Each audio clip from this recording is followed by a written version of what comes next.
कहानी की शुरुआत में हमें आइलैंड पर सोनिक नाम का हैजहॉग मस्ती करता दिखाया जाता है। बेसिकली हैजहॉग एक जंगली चूहा होता है। सोनिक के पास सुपर नेचुरल पावर्स होती हैं जिससे वो बहुत तेज भाग सकता है। वो भागता हुआ अपने घर जाता है। वहाँ उसकी गार्डियन लॉन्गक्लो जो कि एक आउल है उसे टकरा जाता है। लॉन्गक्लो हमेशा सोनिक को अपनी पावर्स को यूज करने से मना करती है क्योंकि उसे डर था कि इसकी कोई पावर्स को छीन ना ले। वो सोनिक को समझा रही होती है, तभी वहाँ कुछ लोग आकर उन पर हमला कर देते हैं क्योंकि वो सोनिक को पकड़ने आए थे। वो सोनिक को लेके वहां से उड़ जाती है पर एक तीर उसे लग जाता है जिससे वो घायल हो जाती है और जमीन पर गिर जाती है। लॉन्गक्लो अपने पास से एक छोटा सा बैग निकालती है और बैग में से एक छोटी सी रिंग निकालती है जिससे वो दूसरी दुनिया का दरवाजा खोल देती है। दरअसल उसके पास मैजिकल रिंग्स होती हैं जिससे वो कहीं भी जा सकती है। वो रिंग की मदद से पृथ्वी का पोर्टल खोल देती है और सोनिक को यहाँ से जाने को कहती है क्योंकि उसकी जान को यहाँ पे खतरा है। वो उसे रिंग्स का बैग देती है और कहती है अगर तुम किसी मुसीबत में फंसो तो इस रिंग को यूज करके किसी दूसरे सेफ प्लेनेट चले जाना। सोनिक पोर्टल की मदद से पृथ्वी में पहुंच जाता है। वो लॉन्गक्लो को उन कबीले वालों से लड़ता देखता है। वो वापस जाने की कोशिश करता है पर तब तक पोर्टल गायब हो जाता है। धीरे धीरे समय बीतता है और कहानी 10 साल आगे जाती है जहाँ हमें ग्रीन हिल्स नाम का शहर दिखाया जाता है। ग्रीन हिल्स में टॉम नाम का पुलिसमैन गाड़ियों की स्पीड डिटेक्ट कर रहा होता है पर वहाँ उसे कोई गाड़ी नहीं मिलती और वो बोर हो जाता है क्योंकि वहाँ कुछ घंटों से कोई भी गाड़ी नहीं आई होती। तभी सोनिक उसकी गाड़ी के आगे से निकलता है। टॉम का स्पीड डिटेक्टर बीप करने लगता है। वो अलर्ट होकर आगे पीछे देखने लगता है पर वहाँ कोई गाड़ी नहीं होती। वो स्पीड डिटेक्टर को देखकर हैरान होता है क्योंकि उसमें बहुत ही ज्यादा स्पीड डिटेक्ट हो रखी होती है। सोनिक अपनी स्पीड को देखकर बहुत ही ज्यादा खुश होता है। टॉम बाहर जाकर गाड़ियों को चेक करने लगता है पर वहाँ उसे कोई गाड़ी नहीं मिलती। पास ही झाड़ियों में उसे सोनिक का एक फर मिलता है। वो उसे उठाकर वहाँ से चला जाता है। सोनिक पृथ्वी पर बहुत ही खुश होता है। उसने अपने लिए गुफा में एक घर बनाया होता है जहाँ वो मस्ती करता है। सोनिक ने ग्रीन हिल्स शहर के लोगों को अपना दोस्त बनाया होता है पर वो उनके सामने कभी नहीं गया क्योंकि उसे पता था कि अगर वो लोगों के सामने जाएगा तो लोग उससे डरेंगे। टॉम और मैडी को वो अपना बेस्ट फ्रेंड मानता है। शहर में एक बूढ़ा आदमी भी रहता है जिसने सोनिक को देखा है। वो उसे रोज पकड़ने की कोशिश करता है पर वो उसे पकड़ नहीं पाता। उसने सोनिक का नाम ब्लू डेविल रखा है। रात को टॉम अपने घर आता है। मैडी उसे एक लेटर देती है। टॉम उस लेटर को देखकर बहुत ही खुश होता है क्योंकि पुलिस डिपार्टमेंट ने उसकी ट्रांसफर सैन फ्रांसिस्को में कर दी होती है। वो ग्रीन हिल में बोर हो चुका है और वो कुछ नया करना चाहता है, इसीलिए वो लेटर को देखकर बहुत ही ज्यादा खुश होता है। अगले दिन ग्रीन हिल्स में बेसबॉल का मैच लगा होता है। सोनिक मैच देखने के लिए जाता है। वो मैच को देखकर बहुत ही ज्यादा खुश होने लगता है।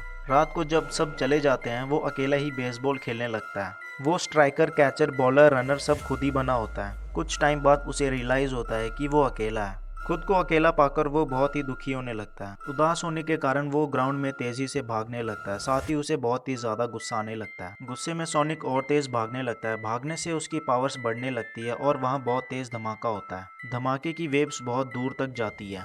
उस धमाके से वहाँ की सारी बिजली चली जाती है। सोनिक समझ जाता है कि उससे कुछ गड़बड़ हो गई है। टॉम को लगता है कि शायद पावर कट से बिजली गई है। उसके टेबल पर सोनिक का फर रखा होता है और वो चमकने लगता है। वो उसे देखकर हैरान हो जाता है। यूएस डिपार्टमेंट ऑफ डिफेंस एक मीटिंग करते हैं जिसमें वो धमाके के बारे में डिस्कस करने लगते हैं। उन्हें कुछ समझ नहीं आता कि आखिर हुआ क्या है। यूएस मिलिट्री के जनरल एक साइंटिस्ट जिसका नाम डॉक्टर रोबोटनिक है उसे उस जगह भेजते हैं। डॉक्टर रोबोटनिक एक रोबोटिसिस्ट और साइंटिस्ट होता है। वो काफी ज्यादा स्मार्ट होता है। डॉक्टर रोबोटनिक धमाके वाली जगह पहुंचता है। वो अपने सारे ड्रोन्स जंगल में भेजता है। जंगल में एक ड्रोन सोनिक के पैर के निशान को स्कैन कर लेता है। वो निशान को देखकर समझ जाता है कि ये जीव हमारे प्लेनेट का नहीं है। सोनिक ड्रोन्स को अपनी तरफ आता देख डर जाता है। वो रिंग को यूज करके मशरूम प्लेनेट जाने की सोचता है। जैसे ही वो रिंग को यूज करने लगता है ड्रोन्स उसके घर तक पहुंच जाते हैं। सोनिक वहां से भागकर टॉम के घर पहुंच जाता है और स्टोर रूम में जाकर छुप जाता है।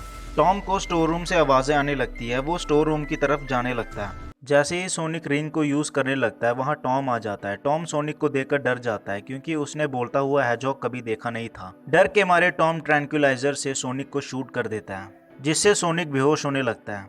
बेहोश होने से पहले सोनिक से रिंग छूट जाती है और वो टॉम की शर्ट पर लिखा सैन फ्रांसिस्को पढ़ लेता है और रिंग का पोर्टल मशरूम प्लैनेट खुलने के बजाय सैन फ्रांसिस्को में जाकर खुलता है और उस पोर्टल में सोनिक का बैग गिर जाता है। उस बैग में सोनिक की मैजिकल रिंग्स होती हैं। वो बैग किसी बिल्डिंग के छत पर जाकर गिरता है। टॉम सोनिक को पिंजरे में डालकर बंद कर देता है। उसे लगता है कि सोनिक एक एलियन है और वो उसे किडनैप करके अपने साथ ले जाएगा। वो उसकी पिक क्लिक करने लगता है पर तब तक सोनिक को होश आ जाती है।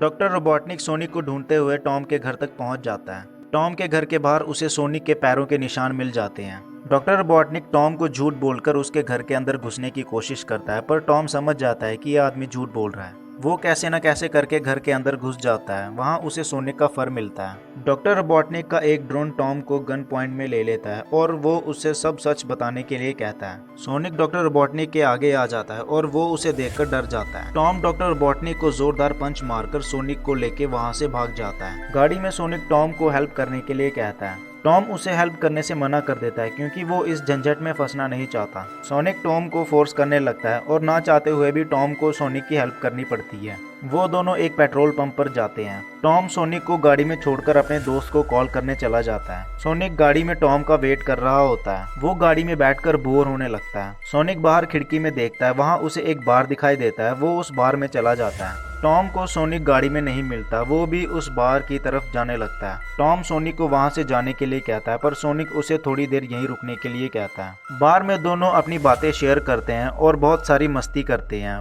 वहाँ कुछ गड़बड़ होने के कारण उनकी लड़ाई हो जाती है। सोनिक उन सबको मारकर वहाँ से टॉम के साथ भाग जाता है। कुछ देर बाद डॉक्टर रोबोटनिक भी उनका पीछा करता हुआ बार में पहुँच जाता है, पर तब तक टॉम और सोनिक वहां से भाग चुके होते हैं। डॉक्टर रोबोटनिक ने सारे टीवी चैनल्स में टॉम को गद्दार घोषित कर दिया होता है। अगले दिन दोनों गाड़ी में बैठकर सैन फ्रांसिस्को जा रहे होते हैं। डॉक्टर रोबोटनिक ने उनकी गाड़ी के पीछे ड्रोन्स को लगा दिया होता है। सोनिक और टॉम उन ड्रोन्स को खत्म कर देते हैं, पर एक छोटा सा ड्रोन सोनिक के हाथ से चिपक जाता है। वो उसे निकालने की कोशिश करता है पर निकल नहीं पाता। ड्रोन सोनिक के हाथ में ही फट जाता है जिससे सोनिक बेहोश हो जाता है। टॉम उसे लेकर मैडी के घर पहुंचता है। मैडी सोनिक को देखकर हैरान हो जाती है। मैडी सोनिक को ठीक कर देती है और सोनिक को होश आ जाता है। मैडी की भांजी सोनिक के फटे जूते देखती है। वो उसे अपने जूते देती है जो बहुत ही सॉफ्ट होते हैं। सोनिक जूते लेकर बहुत ही खुश होता है क्योंकि उसे पहली बार किसी ने गिफ्ट दिया होता है। डॉक्टर रोबोटनिक के पास सोनिक का फर होता है। वो उसे अपनी लैब में ले जाता है और उस पर टेस्ट करता है। वो उस फर की मदद से एक मशीन बनाता है जो सोनिक जितनी ही फास्ट होती है। सोनिक, टॉम और मैडी सैन फ्रांसिस्को के बिल्डिंग में पहुंच जाते हैं जहां उसे रिंग का बैग मिल जाता है। वो उस बैग को खोलकर एक रिंग निकालता है और मशरूम प्लैनेट का पोर्टल खोल देता है। जैसे ही वो पोर्टल में जाने लगता है वहाँ डॉक्टर रोबोटनिक अपने ड्रोन्स के साथ पहुँच जाता है। सारे ड्रोन सोनिक और टॉम पर हमला करने लगते हैं पर सोनिक उन सबको तबाह कर देता है। सोनिक एक रिंग की हेल्प से टॉम और मैडी को ग्रीन हिल्स में भेज देता है। डॉक्टर रोबोटनिक सोनिक पर हमला करने लगता है पर सोनिक वहाँ से भाग जाता है। वो सोनिक का पीछा करने लगता है। डॉक्टर रोबोटनिक की मशीन भी सोनिक जितनी फास्ट होती है। वो उस पर फायर करता है जिससे सोनिक बेहोश हो जाता है। वो सोनिक को मारने ही वाला होता है पर वहाँ टॉम और ग्रीन हिल्स के लोग आ जाते हैं। डॉक्टर रोबोटनिक टॉम को बोलता है कि तुम एक एलियन को बचा रहे हो। टॉम डॉक्टर रोबोटनिक को कहता है कि सोनिक हमारा दोस्त है। दोस्त सब सुनकर सोनिक को होश आ जाती है। होश आने के बाद वो टॉम को इशारा करता है ताकि वो उसे पोर्टल की मदद से मशरूम प्लैनेट भेज सके। टॉम डॉक्टर रोबोटनिक के पीछे जाकर रिंग से मशरूम प्लैनेट का पोर्टल खोल देता है। सोनिक अपनी सारी ताकत से डॉक्टर रोबोटनिक के मशीन पर हमला करता है जिससे उसकी मशीन दूसरे प्लैनेट पहुंच जाती है और पोर्टल बंद हो जाता है। सोनिक ये लड़ाई जीत जाता है। ग्रीन हिल्स के लोग सोनिक की जीत पर बहुत खुश होते हैं और सब लोग उसे एक्सेप्ट कर लेते हैं। टॉम सोनिक को लेके अपने घर जाता है जहां वो उसका रूम भी दिखाता है। सोनिक ये सब देखकर बहुत खुश हो जाता है क्योंकि अब उसकी भी एक फैमिली है। कुछ मंथ बाद मशरूम प्लैनेट पे डॉक्टर रोबोटनिक को दिखाया जाता है। वो अपने बाल काट चुका था और उसकी बड़ी बड़ी मूछें हो जाती हैं। उसके पास सोनिक का एक फर और मशीन्स के कुछ पार्ट्स होते हैं जिससे वो इस प्लैनेट से बाहर निकलने के लिए प्लान बना रहा होता है। इसी के साथ ये कहानी यही खत्म होती है। आई होप कि आपको ये कहानी पसंद आई होगी।